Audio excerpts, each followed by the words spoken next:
तो finally new champions मिल ही गए। जी हाँ दोस्तों, सैटरडेज नाइट मेन इवेंट हो चुका है खत्म। एंड आई मस्ट से कि गाइस इसकी एंडिंग देखकर ऐसा लगा कि कहीं ना कहीं एडब्ल्यू के मालिक टोनी खान से बहुत बड़ी गलती हुई है। इसके अलावा दोस्तों जॉन सीना ने एक टूर्नामेंट की घोषणा कर दी है, जिससे पता चलेगा कि उनका आखिरी ओपोनेंट कौन होगा और रोमन रेंस का फ्यूचर भी क्लियर होते हुए नजर आया है। बट यहाँ दोस्तों जो न्यू चैंपियन क्राउन हुआ ना एंड में, गाइस कहीं ना कहीं डब्ल्यू वालों ने बहुत अच्छा डिसीजन लिया है और वो भी मैं आपको बताऊंगा क्यों। और यहाँ दोस्तों ये चीज़ भी बताऊंगा कि कैसे शुरुआत में कोडी एज ए हील हम लोगों को देखने को मिले हैं। जी हाँ दोस्तों, आज सैटरडे नाइट मेन इवेंट। सबसे पहली चीज़ तो ये कि सोनी नेटवर्क वालों से गलती होगी, ये 5:30 बजे नहीं बल्कि 4:30 बजे स्टार्ट हो गया था। सबसे पहला मैच था कोडी वर्सेस ड्रू का। और गाइज मैच के अंदर जो कोडी है वो मुझे पहली बार हील सुपरस्टार लगे हैं। लिटरली ऐसे बेबी फेस दोस्तों, उन्हें इस मैच के अंदर अच्छी चीज़ें करनी चाहिए थी, लेकिन उन्होंने एक नहीं दो नहीं तीन ऐसी चीज़ें की है जिससे मुझे लग रहा है कि अब जल्द वो हील में कन्वर्ट होंगे। और अब जो मेरा शक था कि उन्होंने ही जेकब फाटू के ऊपर अटैक किया है, गाइस वो गहरा हो चुका है। तो मैच की शुरुआत होती है दोस्तों और मैच के अंदर स्टिपुलेशन ये थी कि अगर कोडी डिस्क्वालीफाई होती है या फिर काउंट आउट हो जाते हैं तब भी ड्रू चैंपियन हो जाएंगे। और गाइस होता क्या है कि ड्रू पहले तो उन्हें मजबूर करते हैं कि वो उनके चेहरे पर टाइटल दे मारे, जहाँ दोस्तों जो कोडी ऐसा नहीं करते बल्कि कटर लगाते। एक जगह पर दोस्तों मुझे ऐसा लगता है कोडी फेक कर रहे हैं, जहाँ उन्होंने अपनी टांग को पकड़ लिया और ड्रू को भी ऐसा लगता है कि ये इंजर्ड हो चुका है, लेकिन कोडी बिल्कुल ठीक थे। और उसके बाद जब मैच कंटिन्यू हुआ तो हमें ये चीज़ देखने को मिली है कि गाइस जो अमेरिकन नाइटमेयर कोडी रोड्स है और ड्रू है जो कॉर्नर पर रेफरी को डाउन कर दिए दोस्तों। ड्रू मारना चाहते थे कोडी को, लेकिन रेफ डाउन हो जाता है जैसे कि आप देख सकते हैं।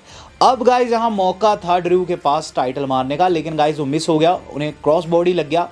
और उसके बाद दोस्तों कोडी रोड्स ने ड्रू मैकिंटायर को उसी टाइटल के ऊपर, यानी कि दोस्तों अपने जो WWE अनडिस्प्यूटेड टाइटल, उसी टाइटल के ऊपर दोस्तों DDT लगा दी। और उसके बाद क्या करते हैं, टाइटल उठाते हैं और बाहर फेंक देते हैं और क्रॉस लोड लगा देते हैं। रेफरी उठता है 1 2 and 3।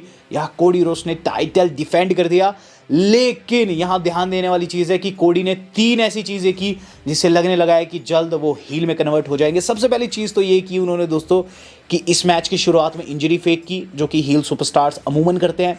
देन दोस्तों उन्होंने क्या किया, उन्होंने टाइटल के ऊपर DDT मारी, चलिए वो भी ठीक है, बट उसके बाद टाइटल भी उन्होंने बाहर फेंक दिया ताकि रेफरी को ना दिखे।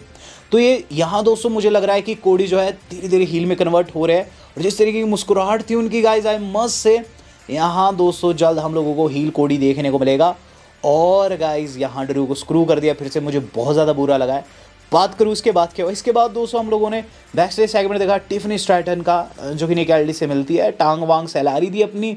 तो गाइस वहाँ आगे निक एल्डिस और ये चीज़ कहते हैं टिफनी, क्या तुम मुझे बता सकती हो तुम 100% हो या फिर नहीं, क्योंकि बहुत ज़्यादा ज़रूरी है कि तुम physically as well as mentally prepare रहो इस मैच के लिए। अगर नहीं हो तो मैच कैंसिल किया जा सकता है। टिफनी कहती है कि वो फाइटिंग चैंपियन है और उन्हें फ़र्क नहीं पड़ता कि निक एल्डिस यहाँ क्या कह रहे हैं। अब गाइस फ़र्क पड़ा, लिटरली पड़ा, क्योंकि मैच इसके ठीक बाद था और शुरुआत में चॉक स्लैम लग गया दोस्तों टिफनी स्ट्रैटन को।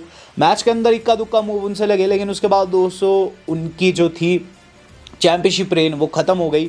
जहाँ हमें देखने को मिला है वहाँ जेड कारगिल की तरफ से एक तगड़े वाला फिनिशर, और गाइस यहाँ उन्होंने टाइटल जीत लिया बहुत आसानी से। टिफनी स्ट्रैटन को दोस्तों उन्होंने डिस्ट्रॉय कर दिया और guys brand new WWE women champion बन गई। और गाइस इस मैच के अंदर मुझे बस यही कमी लगी कि टिफनी स्ट्रैटन जो कि इतने लंबे टाइम तक चैंपियन थी, उन्हें बहुत ज़्यादा वीक दिखाया गया है और जेड कारगिल को बहुत ज़्यादा पावरफुल। हालांकि जेड पावरफुल है, लेकिन दोस्तों टिफनी स्ट्रैटन जो कि इतने टाइम तक बेहतरीन चैंपियन बनी हुई थी, उन्हें इस तरीके से ट्रीट किया जाना कहीं ना कहीं उतना सही नहीं था। इसके अंदर जेड कारगिल जो है 1 साइडेड जीत गई। जिसके बाद दोस्तों जो अगली चीज़ हम लोगों ने देखी है वो था डोमिनिक मस्टीरियो का match. And I must say कि गाइस डोमिनिक मस्टीरियो का मैच उनके हर एक मैच जितना एंटरटेनिंग था। मैच के अंदर रूसेफ जो है पहले इन दोनों को गंदा फोड़ते हैं और एक जगह पर जाकर टाइटल को किस विस करते हैं और ये कहते हैं कि जल्द तू मेरी होगी।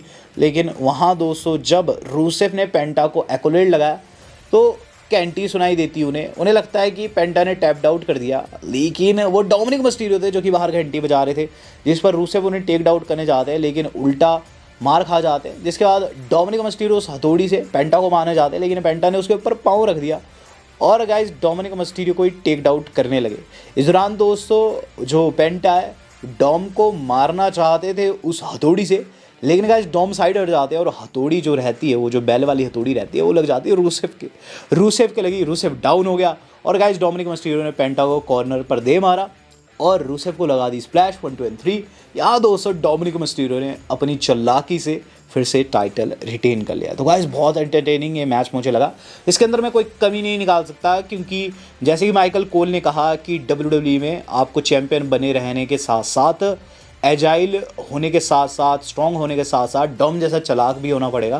तो गाइस बहुत अच्छा मैच यहाँ डोमिनिक मिस्टीरियो ने दिया और अपना IC टाइटल रिटेन किया। जिसके बाद दोस्तों हम लोगों को बैक स्टेज सेगमेंट देखने को मिलता है जे का एंड जिमी ऊसो का, जहां दोस्तों ये दोनों ऑन सेम पेज देखने को मिल रहे हैं और ऐसा नहीं लग रहा है कि आज जिमी ऊसो कोई कांड करेंगे या फिर कुछ और, यानी कि बीच सब कुछ सही था, WRO ने दिखा दिया था इस सेगमेंट के द्वारा। जिसके बाद जॉन सीना की अनाउंसमेंट हम लोगों को देखने को मिलती है। जॉन सीना ने, आपको बता दूं, कल जो WWE के कैमरामैन है लेजेंडरी स्टू, उन्हें भी बर्थडे विश किया था, 65 साल के हुए हैं। तो यहाँ जॉन सीना ने एक और अनाउंसमेंट की आज, और हुआ ये कि ये जो अनाउंसमेंट थी उनके फाइनल ओपोनेंट से जुड़ी हुई थी, क्योंकि सोशल मीडिया के ऊपर बाढ़ सी आ रखी है कौन होगा उनका आखिरी ओपोनेंट। तो शायद से WRO ने सोचा कि ये जो ओपोनेंट वाली थिंग है इससे भी कुछ निकाला जाए। तो जॉन सीना दोस्तों यहाँ क्या अनाउंस करते हैं बिग स्क्रीन के ऊपर कि जब मैं WWE के अंदर आया था तो मैं अनभिज्ञ था रेसलिंग से और अपॉर्चुनिटी मुझे चाहिए थी, और बहुत से लोग मुझसे पूछ रहे हैं मेरा आखिरी ओपोनेंट कौन रहेगा, तो मैं हैंड पिक्ड ओपोनेंट यहाँ रखना नहीं चाहूँगा। जैसे मुझे उस वक्त अपॉर्चुनिटी चाहिए थी ना, एक मौका चाहिए था जीवन में कुछ करने का, कुछ कर गुजरने का, वही मौका मैं टैलेंट्स को देना चाहूँगा। और ऐसे में मैं एक टूर्नामेंट की शुरुआत करता हूँ।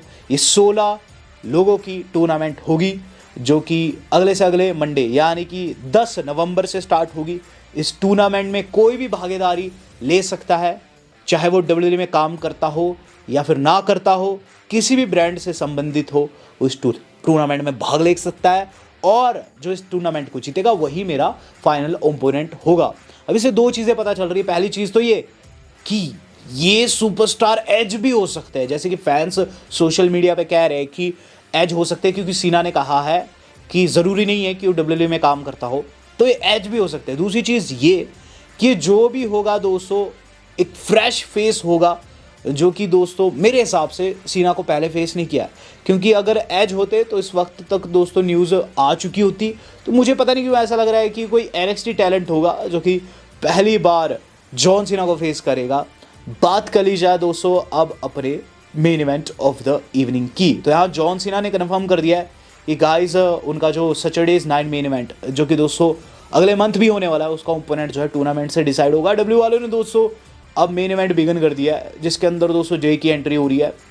उसके बाद CM पंक आते हैं। CM पंक को हल्का सा या फिर कह लीजिए थोड़ा सा ज़्यादा सपोर्ट था ऑडियंस का, और जे को थोड़ा कम था। लेकिन ऐसा नहीं था कि गाइस जे को सब लोग बू कर रहे हैं। मैच शुरू होता है, मैच की शुरुआत में दोस्तों जे को लग जाता है GTS, लेकिन जे बाहर गिर जाते हैं, और मैं समझ गया यहाँ से चीज़ें ख़राब होनी स्टार्ट हो गई। तो इसके बाद CM पंक को आ जाता है गुस्सा, और CM पंक दोस्तों जे को टेक आउट करने की कोशिश करते हैं, लेकिन उल्टा जे उसो दोस्तों उन्हें लगा देते स्पीयर और स्प्लैश, जहां फिर CM पंक ने भी किक आउट कर दिया, और फिर जे उसो रोमन रेंज के स्टाइल में जो स्पीयर है वो लगाते हैं CM पंक को बैरिकेड के ऊपर। मैच के मिड तक दोस्तों दोनों काफ़ी ज़्यादा थक चुके थे। तो इसके बाद जे उसो CM पंक को अंदर डालते हैं रिंग में, लेकिन CM पंक किक आउट कर देते हैं। देन दोस्तों जे उसो स्पीयर को जाने वाले थे, लेकिन उन्हें लग गया GTS, लेकिन यहाँ जे उसो ने फिर से किक आउट कर दिया। अब आ जाता है CM पंक को गुस्सा। CM पंक सोचते हैं इसको वो वाला मूव मारता हूँ जो कि कई साल तक बैन रहा है, यानी कि पाइल ड्राइवर। पाइल ड्राइवर तो नहीं लगा, उल्टा जे उसो ने दोस्तों GTS लगा दिया CM पंक को, उन्हीं का फिनिशर लगा दिया। अब CM पंक को पता नहीं क्या सूझी, उन्होंने सोचा कि मैं स्पीयर लगा देता हूँ जे को उसका, लेकिन गाइस CM पंक ने दुनिया का सबसे बेकार स्पीयर लगाया मस्त से। और उसके बाद दोस्तों हमें चीज़ देखने को मिलती है कि मैच आगे बढ़ता है, और CM पंक दोस्तों अब अपने 2 GTS वाले फिनिशर को जा रहे हैं, लेकिन उन्हें चोक लग जाता है, जिसके बाद उसे काउंटर कर देता है CM पंक हमारा, और एनाकोंडा डिवाइस लगा देता है। यहाँ जे उसने रोप पकड़ ली, और अब मैच की एंडिंग देखने को मिलती है, जहाँ जे जो थे वो स्पीयर को जाने वाले थे, लेकिन गाइस उन्हें नी लग गई, और इसके बाद CM पंक ने अपना जो 2 GTS वाला फिनिशर रहता है वो कंप्लीट किया 1 2 and 3। यहाँ दोस्तों जे उसो जो है मैच में हार गए। CM पंक दोस्तों brand new world heavyweight champion crown हो गए। अब गाइस मैच के बारे में बोलूँ, मैच के अंदर दोस्तों जे से हल्का सा एक जगह पर बॉच भी हो गया था, बट ओवरऑल मैच काफ़ी डिसेंट था। एंड इसके अंदर दोस्तों जो अनप्रिडिक्टेबिलिटी थी उसका बार बहुत हाई था, क्योंकि कोई नहीं जानता था इस मैच के अंदर जीतेगा कौन। हालांकि ऑड्स जो है सजेस्ट कर रहे थे ऑलरेडी सीएम पंक को, बट कहीं ना कहीं ऐसा भी लग रहा था कि जे भी जीत सकते हैं। पर जो हुआ सो हुआ, यहाँ सीएम पंक दोस्तों जीतते हैं और फिर जे उसो को बिल्कुल वैसे दिखाया जाता है जैसे कि रोमन रेंस हारने के बाद बाहर चले जाते हैं ना कॉर्नर पर और अंदर खड़े हुए सुपरस्टार को देखते हैं। ये शायद से डब्ल्यू वालों ने जानबूझ के किया है कहीं ना कहीं। अभी भी डब्ल्यू वाले पुश कर रहे हैं जे उसो को as a next tribal chief, लेकिन उन्हें बहुत बड़ी वाली हार मिल चुकी है और इससे अब पता चल रहा है कि रोमन रेंस का फ्यूचर क्या होगा। तो जे उसो दोस्तों अब साइडलाइन होने वाले हैं, क्योंकि दोस्तों वो क्लीन हारे हैं सीएम पंक से। और अब जो अगला शख्स लाइन में होगा वो कोई और नहीं, ट्राइबल चीफ होने वाले, क्योंकि सीएम पंक दोस्तों अभी रेसलमेनिया तक इस टाइटल को आसानी से होल्ड करेंगे और वहाँ दोस्तों चांसेस हाई है किसी और को नहीं बल्कि OTC1 रोमन रेंस को फेस करेंगे। इस चीज़ का पता इस चीज़ से भी चल रहा है कि इससे पहले दोस्तों रॉलिंस को फेस करने वाले थे, लेकिन रॉलिंस इंजर्ड हो गए और रॉलिंस ने वादा किया था सीएम पंक से कि जब तक मैं कंपनी में हूँ तब तक तू चैंपियन नहीं बनेगा। तो रॉलिंस का जाना क्या हुआ, सीएम पंक चैंपियन हो गए। तो स्टोरी लाइन भी काफ़ी सही गई है, बट यहाँ इन्होंने जो तस्वीर डाली है कहीं ना कहीं AEW के मालिक टोनी खान को बुरी लगेगी। तो ये तस्वीर सीएम पंक ने डाली है दोस्तों आफ्टर द विक्ट्री, जिसके अंदर दोस्तों कोडी रोड्स उनके साथ में है, उनके साथ में रिकी सेंट्स है, जेड कारगिल है। तो सीएम पंक दोस्तों दिखा रहे हैं कि हम सभी के पास टाइटल है, क्योंकि कोडी के पास WWE टाइटल है, रिकी सेंट्स NXT चैंपियन है, CM Punk world heavyweight champion हो गए और जेड कारगिल वुमेन चैंपियन हो चुके हैं। ये सारे के सारे अभी से 2, 2.5, 3 साल पहले दोस्तों WWE में नहीं बल्कि AEW में होते थे। वहाँ दोस्तों इनमें से कुछ एक लोगों की स्ट्रगल चल रही थी, कुछ एक पहले से बढ़िया कर रहे थे, लेकिन ये टोनी खान को दिखाने के लिए इन्होंने डाला। और नीचे दोस्तों कैप्शन भी आप देख सकते हैं, लुक एट अस, यानी कि अब हमारी तरफ देख, हम कहाँ पहुँच चुके हैं। तो गाइस जो भी है दोस्तों, यहाँ ऐसा लगा WWE की एंडिंग देखकर कि AEW देख रहे हैं, क्योंकि AEW के जो स्टार्स थे वो गाइस अब WWE में चैंपियन हो चुके हैं। लेकिन दोस्तों अब देखना ये होगा कि आगे क्या रहता है WWE का रवैया इन सारे स्टार्स के प्रति, और खासकर दोस्तों हमारे अपने रोमन रेंस के प्रति, क्योंकि दोस्तों रोमन रेंस अगले साल सीएम पंक को रेसलमेनिया में फेस कर सकते हैं। अगर ये मैच बनता है तो आप किसको सपोर्ट करेंगे, do let me know in the comments. Well दोस्तों वीडियो मेरी आज की इतनी थी, आज तक के लिए इतना ही, धन्यवाद, शब्बा खैर।